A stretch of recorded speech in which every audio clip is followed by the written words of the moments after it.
Hey y'all, take this thing off my head. So day 2, I'm trying of recovery, and I wanted to check in. The actual procedure that I had was called a plantar fascia GASTROC surgery or something. So basically, or fascioplastia or something like that too. They called it for the plantar fascia work that they did. Basically, they cut my plantar fascia, which is the tendon that runs through my arch and the heel of my foot, the center of my heel, and the front of my foot. They cut that, and they also cut the what else did they cut? Oh, cut my calf muscle and stretched it out. And by the way, y'all, the one thing I'll say about the recovery is that, I pretty much have a, excuse me, a pretty sharp memory. And my memory is drastically, kind of affected by the surgery and all the medicines and stuff, that I can't recall things as rapidly as I usually do. But hopefully that all clears up, in a few days, because I'm just trying to get through the main portions of the pain so I can just cut these meds, because, I don't really put all this crap in my body. So, sorry, I'm so tired. So, yeah, yesterday was pretty good. The nerve blocker started wearing off even more. Today it's definitely wearing off drastically more. But yesterday I was able to make it through, and my braids getting, sorry, I thought my braids was coming off. I was able to make it through, and just basically I took one oxycodone, and then every 4 hours, so taking medicine every 4 hours, so oxycodone, and then I had an ibuprofen 800, and then I had 2 oxycodones at midnight before bed so I could sleep. And woke up at 4 and had some ibuprofen, and now this morning I take an aspirin every morning to make sure I don't get a blood clot or anything. So I took that. I usually take that at 9, but I think I'm gonna be asleep today. And so, sorry y'all. And so now I'm taking, I have these 500 milligram extra strength Tylenol, and usually I only take 1, but I think I'm gonna take 2 because I'm trying not to take the oxycodone as much. But 1 500 milligram extra strength, just don't do it, y'all. It don't last me no 4 hours. And so I'm trying to avoid having to use the oxycodone, because I just don't believe in using narcotics and stuff like that. I'm very heal from the natural earth type of person. So the fact that I have to take any of these medicines is pretty drastic for me. So I'm going to just go ahead and take this, take 2 of these. Oops. Well, if I can hold on to it. Take 2 of these, so extra strength, and try to rock it out for the next 4 hours. Take an ibuprofen. Then 4 hours later, I'll probably take the oxycodone, and try to just take that mainly at bedtime, just to sleep through the night. But y'all, my foot is getting a sensation back. It's throbbing like crazy. I'm inside of the splint. I'm sorry, I'm tired because I keep getting up. There's no real comfortable position for this surgery, to be honest. If you lay on, because they did, surgery on your calf. So if you lay on the back of your calf, you got to be cautious on which side you lay on. Even that sometimes still hurts. I try to lay on my stomach, because I mainly sleep on my stomach anyway. And it can get a bit uncomfortable too, because you have to remember you naturally stretch your calves. What I will say is it's very manageable for me, pain-wise overall. It's not unmanageable. It's very painful, but my tolerance is pretty high, so just kind of pushing through it.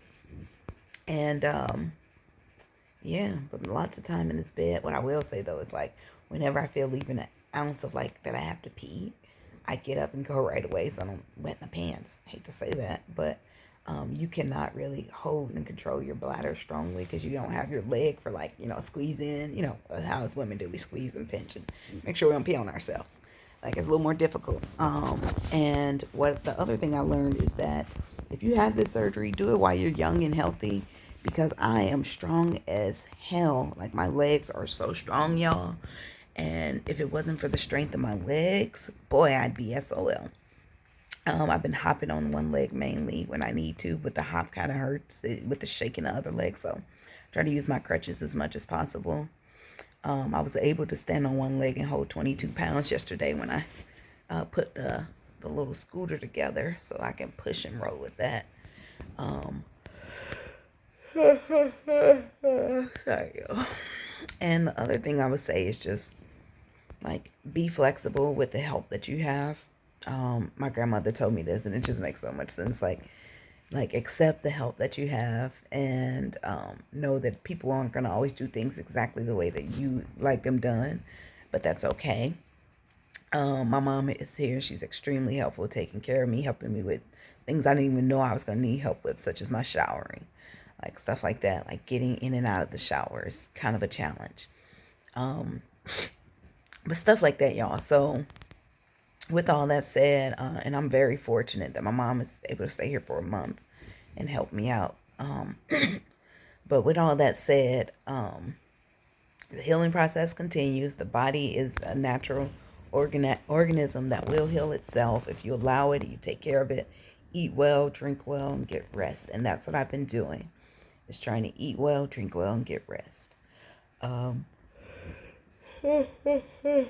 don't know what else to tell y'all. I'm tired. I can't believe in about 4 months, 5 months, I'm gonna have to do this all over again with the other leg. But I'll be so happy when they both are healthy. I do have a follow-up appointment with my doctor on the 22nd. And so we'll go from there and see how everything's going.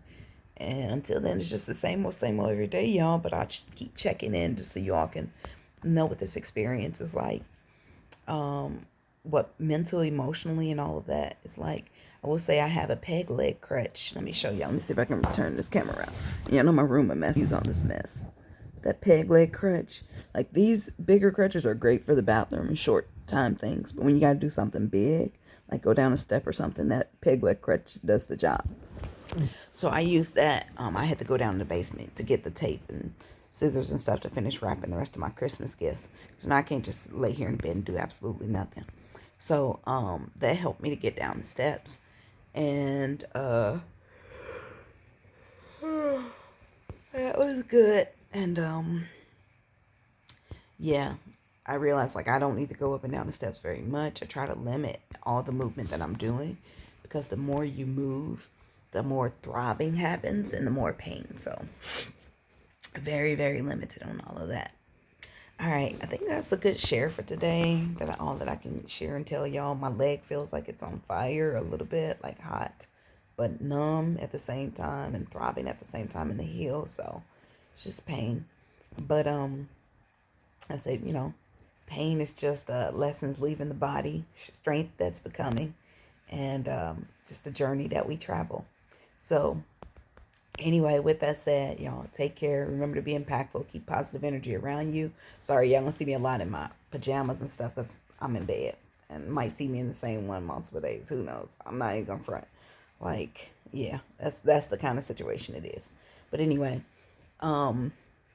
stay impactful to those around you. Keep positive energy around you. Keep doing good to the world and good to others, and it will continue to come back on you.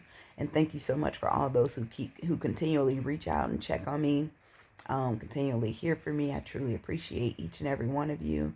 Your thoughts, everything is gratefully appreciated. That's all I got, y'all. Take care till next time.